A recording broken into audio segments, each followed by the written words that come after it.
Les 10 erreurs commises par les parents envers les adolescents et comment les éviter. Introduction. Que vas-tu faire plus tard en grandissant? Je suis incapable de compter le nombre de fois où l'on m'a posé cette question durant des années de travail parmi les jeunes.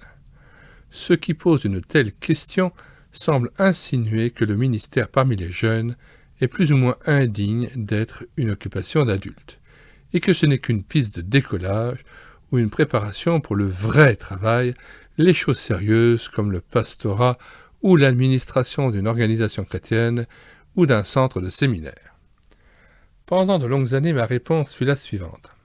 Voyez-vous, ce genre de travail parmi les jeunes est similaire à celui dans lequel s'engage un pasteur, un professeur d'université ou un administrateur, à savoir encourager et aider les jeunes à mûrir et à faire face à des responsabilités d'adultes.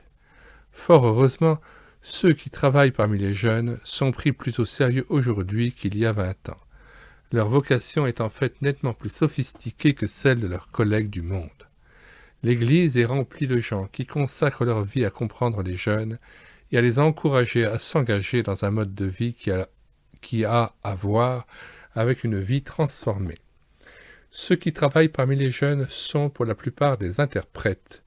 Ils servent en fait à interpréter les adultes auprès des jeunes et vice-versa, les aidant à se comprendre les uns les autres. C'est pourquoi, si à travers mes années d'expérience, je peux aider ne serait-ce qu'un parent à comprendre son adolescent ou son adolescente, ce livre aura valu la peine d'être écrit.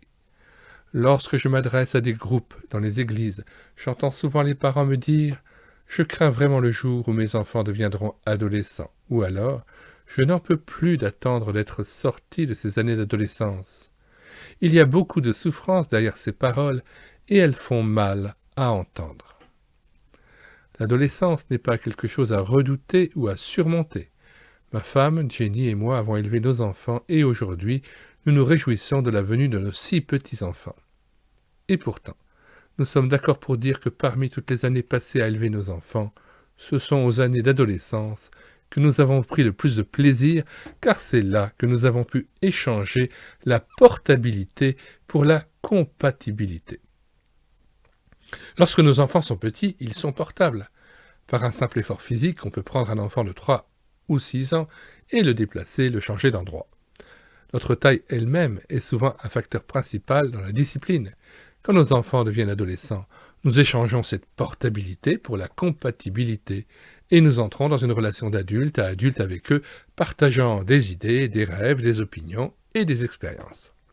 Sur le plan intellectuel, notre relation avec nos enfants nous rend vulnérables au moment même où nous commençons à nous rendre compte si ce que nous leur avons enseigné pendant les jeunes années a pris. Est-ce que nos enfants respectent l'autorité parentale et les modèles du rôle des adultes? Veulent-ils bien nous faire confiance sur certains sujets? Les réponses à ces questions ou à d'autres similaires peuvent être effrayantes. C'est souvent à partir de là que nous commençons une seconde évaluation de nous-mêmes. Peut-être réalisons-nous que nous n'avons pas passé assez de temps à préparer nos enfants en vue d'être responsables et indépendants. Beaucoup de livres sur le thème de l'adolescence, peut-être l'avez-vous déjà découvert, abordent en fait la question de ce que vous auriez dû faire quand vos enfants étaient petits. Vous auriez dû. Pourquoi n'avez-vous pas? Il aurait fallu. Mais vous ne pouvez plus retourner en arrière. Vous êtes coincé là où vous en êtes avec ces gamins et vous ne savez plus quoi faire avec eux. Est-ce que vous les prenez de front? Est-ce que vous vous cachez à l'autre bout de la maison? Est-ce que vous criez et hurlez alors qu'ils fuguent sous votre nez au volant de votre voiture? Est-ce que vous les enchaînez à leur lit? Est-ce que vous appelez les voisins à l'aide pour vous aider à les enchaîner à leur lit? Est-ce que vous appelez au secours la police des mineurs? J'ai écrit ce livre pour vous aider à commencer là où vous en êtes. Ne passez pas des heures à regarder dans un rétroviseur, agonisant à la vue de choses qui ne peuvent plus être changées. Décidez-vous plutôt à apprendre à être un meilleur parent maintenant. C'est alors que les années d'adolescence ne seront plus craintes ou redoutées, mais que vous prendrez plaisir à cette merveilleuse aventure de croissance, tant pour vous que pour vos enfants. La croissance, c'est vraiment le sujet qui nous concerne. Faites donc le premier pas pour comprendre vos adolescents en commençant par apprendre à qui et à quoi vous avez affaire. Cela s'appelle l'adolescence.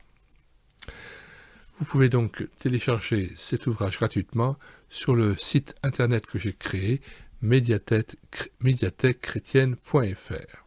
Nous vous mettons aussi le plan de l'ouvrage dans les commentaires de cette vidéo, ainsi que le lien d'accès direct au site médiathèquechrétienne.fr et à la page où ce livre, à la page internet où ce livre a été numérisé. Très bien, au revoir à tous et à bientôt.